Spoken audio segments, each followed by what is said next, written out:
सूरा यूसुफ कुरान की सबसे खूबसूरत कहानी है जो अल्लाह ताला ने खुद अहसन अल क़सस कहा है।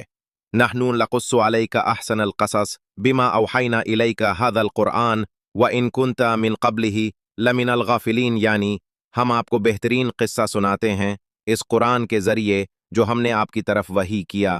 हज़रत यूसुफ़ा खूबसूरत, पाकबाज और साबिर पैगंबर, जिन्हें उनके भाइयों ने हसद में कुएं में फेंक दिया, मगर अल्लाह ने उसी कुएं से उन्हें मिस्र के तख्त तक पहुंचा दिया। आजमाइशें आईं, गुलामी, जुलैखा का फितना, कैद की तन्हाई, मगर यूसुफा ने सब्र न छोड़ा। इन्नहु मन यत्तकी व यस्बिर फ़इन्नल्लाह ला युदियु अजरल मुहसिनीन, यानी बेशक जो तकवा इख्तियार करे और सब्र करे, अल्लाह नेक लोगों का अजर ज़ाया नहीं करता।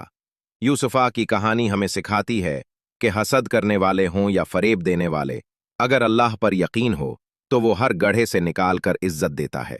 ये सूरे हमें जिंदगी के हर इम्तिहान में सब्र, इफ़्फ़त, वफा और तवक्कल सिखाती है। सूरा यूसुफ एक कहानी नहीं बल्कि जिंदगी गुजारने का एक मुकम्मल निसाब है।